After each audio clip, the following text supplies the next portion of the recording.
interrogation. J'ai une interrogation. J'ai une interrogation. J'ai une interrogation. J'ai une interrogation. Bonjour, bienvenue sur votre émission J'ai une interrogation. Alors aujourd'hui, nous poursuivons votre thématique sur la dépression, mais avant ça, accueillez avec moi mon collègue et animateur Alan. Bonjour Alan. Bonjour. Ainsi que votre enseignant Valérie. Bonjour. Dans l'émission d'aujourd'hui, nous recevons un invité spécial que nous allons découvrir ensemble dans quelques instants. Comme mentionné tout à l'heure, nous recevons aujourd'hui un invité spécial. Valérie, que peux-tu nous dire sur cet invité? Alors, nous accueillons aujourd'hui un homme de Dieu, un homme au grand cœur, un ami que je connais depuis plusieurs années, le pasteur Roch. Bonjour, pasteur Roch. Bonjour, pasteur Roch. Bienvenue Bonjour. sur l'émission Bonjour. J'ai une interrogation. Merci beaucoup. Alors, je vous invite vraiment à ouvrir vos cœurs pour entendre ce que le Saint-Esprit a déposé dans son cœur pour vous dans cette émission. Rebonjour, pasteur Roch. Bonjour. Merci d'avoir répondu à l'invitation d'être parmi nous aujourd'hui. C'est un plaisir. Alors, qu'est-ce que vous pouvez nous dire est-ce que vous pouvez nous parler de vous un peu en quelques minutes? Je viens pas d'un background, comme on dit, chrétien. Donc, toxicomanie, alcoolisme, vie familiale dysfonctionnelle. Bon, évidemment, ayant connu la toxicomanie et tout ça. Et un jour, à travers un hasard divin, à travers un programme de télévision, je suis venu à Jésus. Et il en est venu à venir dans ma vie graduellement. Ça n'a pas été instantanément.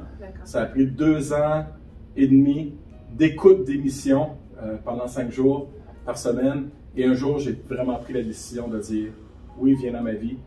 Si tu peux changer quelque chose, comme je l'entends, viens dans ma vie. » Et tout de suite, très très tôt après ma conversion, j'ai eu mon appel pastoral. 3 mois après seulement, je me sentais appelé à servir Dieu, mais je ne savais pas où, je ne savais pas comment. Et quelques mois plus tard, je venais comme encore un divin hasard à la connaissance de l'Armée du Salut. Et quand j'ai su que l'Armée du Salut aidait les gens comme j'étais, j'ai dit, Seigneur, si c'est possible, moi je veux te servir là-bas. J'ai rencontré ma femme, ma future épouse, à l'Armée du Salut, dans un camp pour jeunes défavorisés. Et aujourd'hui, on est mariés depuis, ça va faire 23 ans cet été, 3 beaux enfants. Nous avons été pasteurs pendant 18 ans à Shawinigan. Et maintenant, elle est pasteur au niveau de la supervision des pasteurs au niveau de la division du Québec. Et moi, je suis retourné dans une église. Je suis à l'église de pasteur de l'église de Rosemont, sur le boulevard Pinafel. Wow, beau parcours. Merci. Gloire à Dieu. Alan, est-ce que tu veux... Le pasteur a répondu à ma question. Dans le fond, je voulais savoir, ça fait combien de temps que vous êtes serviteur dans l'œuvre de Dieu, vraiment actif? Vous avez dit 18 ans, c'est ça, ou peut-être plus? 18 ans, oui, mais on était pendant 4 années laïcs, simplement. Okay. Donc, nous étions les responsables de l'Église et nous venions étudier à Montréal à temps partiel, donc, mais vraiment ordonné depuis 2022. D'accord. 2002, maintenant, 22, c'est très récent, même que c'est même pas arrivé. Donc, en 2002, nous avons été ordonnés officiellement pasteur. D'accord. Très bien. Parfait, merci. Alors, nous sommes dans la thématique de la dépression, compte tenu en plus du contexte social dans lequel nous traversons. Il y a beaucoup de stress, d'anxiété. Qu'est-ce que vous pouvez nous dire sur la dépression? Est-ce que c'est quelque chose que vous avez personnellement vécu? Oui, en 2008, où j'avais déjà des indications, ce qu'on appelle des petites lumières rouges, où des gens venaient me voir. Je suis quelqu'un de très actif. Roch, tu devrais prendre un temps d'arrêt. Roch, tu devrais te reposer. Non, je suis capable. Et on est toujours capable jusqu'à temps qu'on soit plus capable. Et je voyais que je déclinais. Ma relation avec Dieu, je ne peux pas dire que ça allait mal. Ma relation avec les gens, avec mon épouse, avec mes enfants. Mais il est arrivé un moment donné où j'ai atteint un plafond, où je me voyais plus critiqueux, plus chialeux, plus négatif, de voir des choses, même positives, trouver un problème dans le positif. Jusqu'au jour où j'ai reçu une lettre de critique d'un membre de l'Église qui faisait 10 pages, et à la 5e, 6e page, je me suis reculé dans mon bureau qui était à la maison à ce moment-là. Et mon épouse était présente. Et je me suis mis à pleurer. Puis j'ai dit, je pense que j'ai besoin d'une pause. Je pense que j'ai besoin d'un break. J'ai atteint là, celui qui était capable. Et après avoir été voir mon médecin, il m'a mis en arrêt de travail. Et à partir de ce moment-là, j'ai pris une pause. Donc oui, j'ai vécu la dépression. Oui, je comprends ce que les gens vivent quand ils parlent de dépression. Donc c'est un moment extrêmement pénible, mais en même temps, j'ai appris beaucoup sur moi-même, sur Dieu et sur la maladie. Ce sera vraiment intéressant d'avoir la perspective d'un homme de Dieu sur ce thème-là. Moi j'ai une question, comment vous en êtes arrivé? Qu'est-ce qui vous a conduit dans cet état dépressif? Qu'est-ce qui a pu créer chez vous Est-ce qu'il y a un élément déclencheur? Ouais. Ben, l'élément déclencheur a vraiment été cette lettre Ok. qui m'a fait réaliser, ok, si je me mets à pleurer pour ce que j'ai toujours vécu, des critiques et tout ça, il y a quelque chose. Et il y avait un épuisement. Et ça, c'était la résultante de toujours faire quelque chose. Ok. Toujours faire quelque chose. Il faut que les âmes soient sauvées. Il faut que les besoins des gens soient rencontrés. Pas le temps de prendre des vacances. J'ai pas le temps Pour moi, prendre des vacances, c'était pratiquement une perte de temps. Okay. Parce qu'en vacances, je fais rien. Donc, il faut être actif, il faut faire quelque chose, il faut que l'œuvre avance, il faut que le ministère avance, il faut que les âmes soient sauvées. Et j'ai réalisé que quand j'ai eu cette lettre-là, j'ai dit, OK, je pense que c'est le moment. Et je me souvenais d'une personne en particulier, à chaque fois qu'elle me voyait, Roch, prends une pause. Prends une pause. Et Roch ne voulait pas prendre de pause. Jésus dit dans la parole que sa nourriture, c'est de faire l'œuvre de Dieu, mais finalement, est-ce qu'il y a un équilibre? Vous dites que là, c'est parce que vous étiez trop actif, trop engagé, vous n'avez pas pris soin de vous, donc c'est ce qui vous a conduit à un moment donné.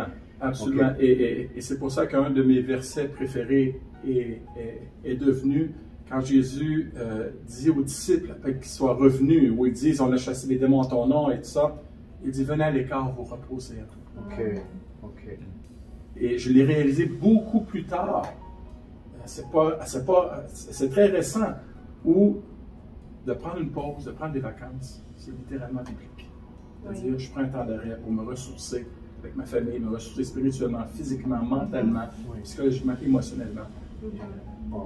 Effectivement, il y a plusieurs versets bibliques qui réitèrent l'importance de se reposer. On peut voir même dans la Genèse, Dieu, le 7e jour après du repos, le verset dont vous venez de parler. Donc, de ce que moi je ressors, selon votre expérience, c'était vraiment l'activité vraiment excessive, pas de pause, donc vous avez pratiquement brûlé, entre guillemets, si je peux dire ça comme ça. Comment est-ce que vous avez pu sortir de là? En écoutant mon médecin, qui était un chrétien. Donc, souvent, j'entends beaucoup de chrétiens repoussés au nom de la foi, tout l'aspect médical, tout l'aspect médecine, alors qu'on oublie que Luc a écrit l'évangile de Luc et était un médecin. Donc, je ne crois pas que Dieu est contre les médecins. Et j'ai vraiment écouté à la lettre pendant un mois. J'ai pris une pause et vraiment une pause de tout. Plus de téléphone, plus de visites. Ma femme avait interdit aux membres de l'Église d'appeler à la maison. Je l'appelais à l'Église. J'allais dans une autre Église. Mais comme je vous disais, j'ai pris une pause, mais en même temps, c'est une pause où j'étais plus conscient de rien du tout, complètement déconnecté. Si je vous disais qu'un pasteur n'a pas prié pendant ce mois-là, pas lu sa Bible pendant un mois, tout ce que je faisais, je dormais, je me levais, je mangeais, j'allais me recoucher. Et il fallait vraiment que je prenne ce temps-là, même si c'était difficile pour moi, que je me dévalorisais beaucoup, comment j'ai pu en arriver là, je suis pas bon, je suis pas ci, j'ai pas de foi, je devrais être debout, je devrais aider les gens. Donc, mais la façon dont je m'en suis sorti, c'est vraiment d'écouter mon médecin et de vraiment prendre cette pause d'un mois sans rien faire par rapport au ministère. Donc, c'est intéressant ce que vous dites parce que dans l'émission précédente, nous avons eu comme invité un expert dans la matière, un psychiatre qui effectivement encourageait ou du moins avait donné aussi pour solution de ne pas hésiter d'aller voir des professionnels lorsque les personnes ont besoin d'aide. C'est possible que ce soit quelquefois tabou, malheureusement, surtout dans notre milieu. Mais je suis contente de voir qu'en tant que pasteur, vous n'avez pas hésité d'aller chercher de l'aide auprès d'un professionnel. Je sais pas si... Ce que j'entends aussi, c'est qu'à un moment donné aussi, votre femme a été là aussi comme garante de votre environnement de sécurité. Absolument. Donc, sur la parole, Dieu vous a donné cette aide. C'était mon bodyguard. Et elle me protégeait parce que, je ne sais pas si on peut dire ça à la caméra, mais je suis un peu fou. Je suis un peu cinglé du ministère. Et c'est elle qui tirait sur les rênes. C'est elle qui tirait sur les rênes. J'avais habitué les gens à dépendre de moi. Donc, et les gens aussi trouvaient ça difficile que je ne sois plus à l'église, que je ne prêchais plus et tout ça. Et elle a vraiment été à mes côtés. Elle ne m'a pas critiqué, elle ne m'a pas accusé ou fait sentir coupable. Elle préparait mes repas. Je m'en vais me coucher. C'est beau, vas-y. Elle était vraiment une source de soutien et d'encouragement dans ce moment difficile. Une vraie aide. Oh, absolument. Et je comprends Genèse quand Dieu dit « Je lui ferai une aide ». Mon épouse me disait « Elle était une aide extraordinaire ». Vous êtes sorti du tunnel. Bon, on n'est jamais à l'abri de rien. Qu'est-ce qui ferait qu'à un moment donné, vous pourriez éviter une rechute ou qu'est-ce qui pourrait vous dire « Oh, attention, là, je pourrais rechuter ». Quand je suis revenu, après mon mois de pause, je n'ai plus jamais repris le ministère. Je suis encore aussi passionné et tout ça, mais mon psychologue, parce que j'ai suivi un psychologue un peu 8 mois après que je sois revenu, pour ne pas non plus retomber excessivement dans le ministère. Et il me disait, Roch, maintenant que tu as vécu cette expérience, tu auras toujours une petite lumière rouge qui va allumer quand tu vas voir, tu vas le sentir. Et je me souviens peut-être 3-4 mois après mon retour, j'ai raccroché la ligne à mon épouse 2 fois en l'espace de 2 minutes. Et je l'ai rappelé pour la 3e fois. Je lui ai dit, je pense que j'ai besoin d'un 2 à 3 jours de pause. Et j'ai pris un 2-3 jours, j'ai dormi. Et après ça, je me suis... et encore aujourd'hui, je dois vraiment... Et elle m'avertit des fois. Elle va même me dire, je parle au pasteur, est-ce que tu as réalisé que ça fait 4 soirs que tu n'es pas à la maison cette semaine? Là, je dis, oh, OK. Donc, là, à ce moment-là, je revois mon agenda. Donc, mon épouse est un outil extraordinaire, mais cette petite lumière rouge qui est là, le vécu, la trace de la dépression, elle est là encore. Et quand je sens là, que je m'en vais vers le bas, je suis capable de reconnaître que, oh, OK, prends une pause, prends une journée au complet, fais rien, prends une pause. Donc, je suis capable de reconnaître, mais quelquefois, c'est mon épouse qui me dit, non, il me semble que tu serais dû là. Ok, parfait. On voit vraiment l'importance d'avoir un support.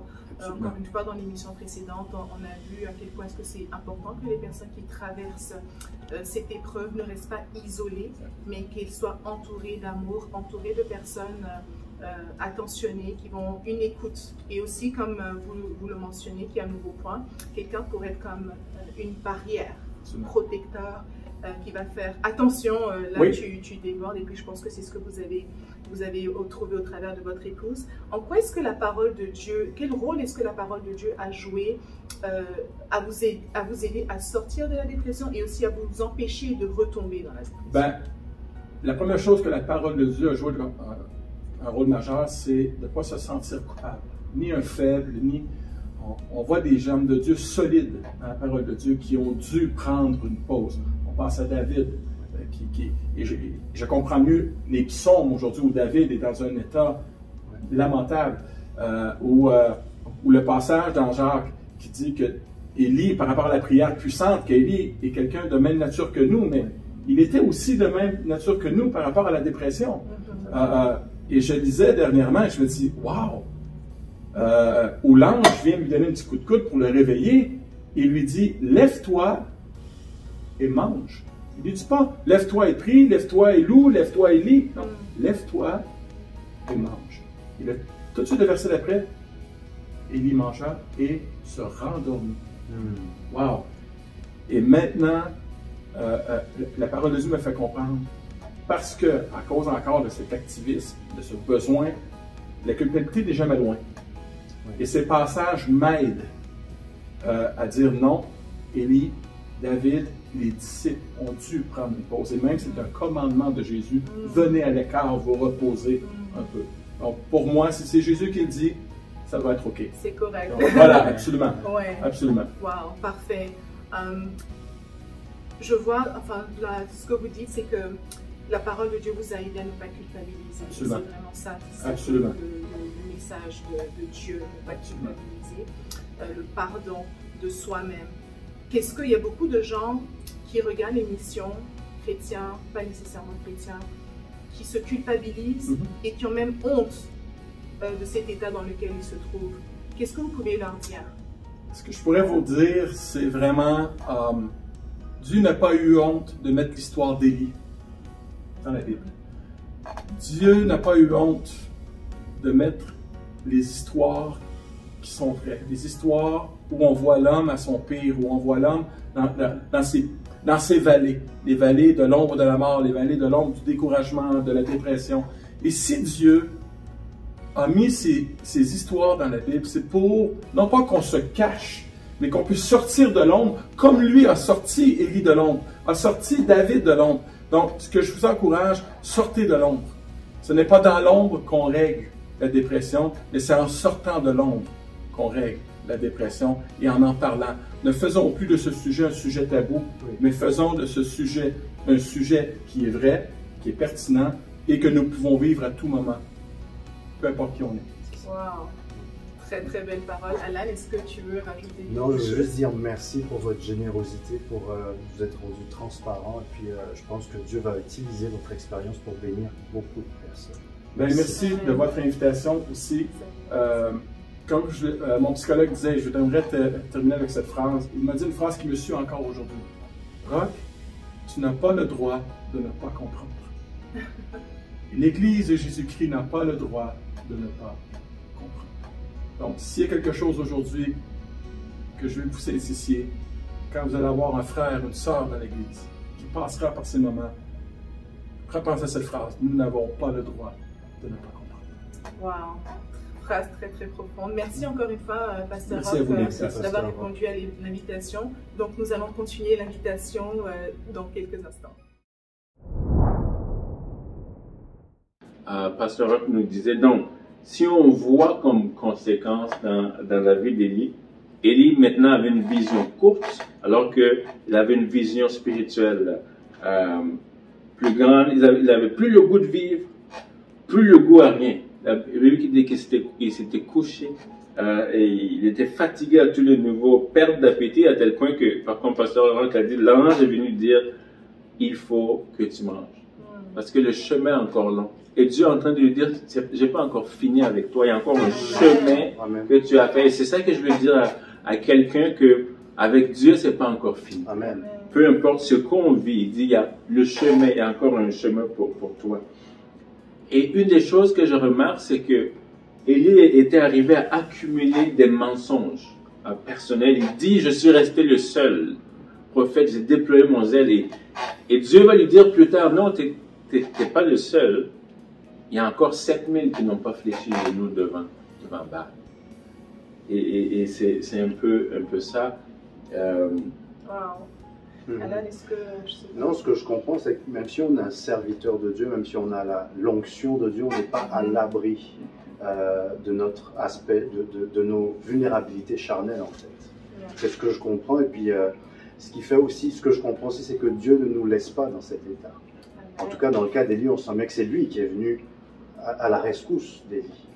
C'est ce que je retiens et ça me bénit. Merci beaucoup. Et pour continuer, justement, rebondir sur ce que Alan dit, comment est-ce que Élie s'en est sorti? Effectivement, on voit que Dieu est venu le chercher, mais comment est-ce que concrètement il a pu sortir de là? Et comment est-ce que cela peut s'appliquer dans le quotidien de toutes ces personnes qui pourraient traverser la dépression? On voit que, je pense que ce soit dans l'émission précédente ou dans ce que le pasteur a dit, c'est important de verbaliser, de parler ou de sortir. Il y a quelqu'un qui dit que tout ce qui ne s'exprime pas s'imprime. Ce qui ne sort pas reste à l'intérieur, et quand ça s'accumule à l'intérieur, ça devient une bombe dévastatrice. Et Dieu arrive avec une stratégie. Dieu arrive, et alors que Élie se rend, quand Dieu se présente, il lui pose une question. Que fais-tu ici, Élie? Dieu sait ce qu'il fait. Mais il pose une question à Élie parce qu'il veut qu'Élie parle. Il veut qu'Élie déverse ce qu'il y a dans son cœur, ce qui est la source de son angoisse. Et Élie répondit, j'ai déployé mon zèle pour l'Éternel des armées, car les enfants d'Israël ont abandonné ton alliance. Ils ont renversé tes autels, ils ont tué par l'épée tes prophètes. Je suis resté moi seul et ils cherchent à m'ôter la vie.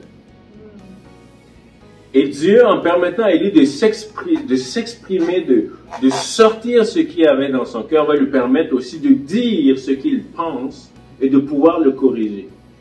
Parce que quand Élie dit « je suis resté le seul » et tout ça, Dieu va lui dire « non. Maintenant que tu as sorti, je peux corriger ce qui n'était pas correct en toi. Tu n'es pas resté le seul, il y a encore 7000 qui se sont pas prosternés. » Donc je pense que il faut qu'on parle. Il faut qu'on s'exprime pour que ça ne s'imprime pas. Et on le voit plusieurs fois dans la parole de Dieu. Et on voit là que par la miséricorde, la grâce de Dieu, Dieu s'est présenté et il a restauré Élie. Oui, on l'a dit tout à l'heure avec le cas de Pasteur Rob, il y a un homme de Dieu, un chrétien, un psychologue qui l'a aidé dans son processus. Il y a sa femme qui était là pour l'aider. Mais nous savons que la source ultime de la restauration, c'est notre Seigneur. C'est lui qui restaure, qui dit « je restaure les cœurs brisés ». Et c'est ça qu'on veut laisser aujourd'hui aux gens que Dieu peut restaurer. Il faut juste parler. Et c'est tellement important le fait de parler, c'est sur ça que je veux terminer. Que ce soit dans le cas de la dépression ou dans plusieurs cas, comme le péché et tout ça, David va dire, tant que je me suis tué, mes os se consumaient. Il faut que je parle. Donc, je veux vraiment nous inviter à ouvrir nos cœurs, à parler à des gens, à parler à Dieu et puis à laisser le restaurateur par excellence nous restaurer. Amen. Amen. Merci Wow. Valérie. C'est une parole très, très profonde. Nous concluons la fin de cette thématique sur la dépression.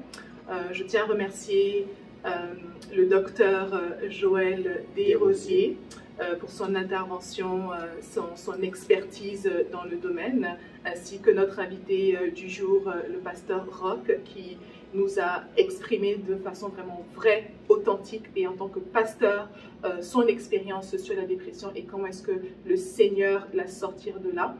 Merci encore aussi Valérie pour ton apport sur ces paroles. Est-ce que peut-être tu veux lancer un mot peut-être de prière ou déclarer des paroles de vie sur des personnes qui nous regardent et qui traversent cette épreuve douloureuse? C'est difficile, c'est vrai qu'on parle de s'exprimer, de verbaliser, mais des fois c'est difficile de s'ouvrir, d'être vulnérable. Donc est-ce que tu veux bien, juste pour conclure, donner des paroles de vie pour toutes ces personnes qui nous regardent aujourd'hui? Oui, je voulais prier, mais je sens dans mon cœur vraiment d'inviter le pasteur Roch à venir pour de prier vraiment, de déclarer, et aussi de prier pour des hommes de Dieu qui vivent ces difficultés-là et qui n'osent pas parler, qui ont honte et qui ont peur de vraiment relâcher des paroles qui vont les toucher et que ces paroles-là soient des paroles qui vont déclencher le surnaturel dans leur vie. Alors, Pasteur Roch va venir prier tout à l'heure, mais je vous invite à simplement mettre votre main sur votre cœur et permettre au Saint-Esprit de faire une œuvre. Alors Seigneur, toi qui as dit, venez à moi vous tous qui êtes fatigués, qui êtes découragés, qui êtes chargés d'un lourd fardeau, et je vous donnerai du repos. C'est ce que tu fais, Papa. Tu donnes le repos à ceux qui se déchargent, à ceux qui sont transparents, à ceux qui confessent leur vulnérabilité, comme Élie, comme David. Et je prie, Papa, je prie pour les Élysées de cette génération. Cet Élysée de ce temps qui est devant son ordinateur ce soir. Cet homme, cette femme qui se sent glisser, qui se sent aller vers le bas, qui refuse de voir les lumières rouges, au détriment du ministère, au détriment d'un appel. Papa, je prie que tu puisses, par ton Saint-Esprit, saisir maintenant son cœur. Et qu'il n'y a pas de honte, de gêne à sortir de l'ombre pour voir ta lumière. Alors papa, tu es le Dieu qui restaure, tu es le Dieu qui relève, tu es le Dieu avec la main tendue. Je prie, papa, pour ton repos céleste, pour tous ceux qui ce soir vont sortir de l'ombre pour venir à ton admirable lumière. Viens restaurer, viens guérir, viens ranimer la flamme qui est en train de s'éteindre. Viens ranimer la vie, la joie, la paix, que le fruit de l'Esprit puisse reprendre sa place. Amen. Ce soir, dans le nom puissant de Jésus-Christ de Nazareth, celui qui nous promet sa paix. Ceci conclut la deuxième partie et la fin de notre émission et la thématique sur la dépression. J'espère que cela vous a béni. N'hésitez surtout pas à partager le lien avec votre entourage. Je suis sûre que ça leur fera du bien. N'hésitez pas aussi à vous abonner sur notre chaîne ainsi que sur les différentes plateformes. Et on se retrouve très bientôt pour la prochaine émission.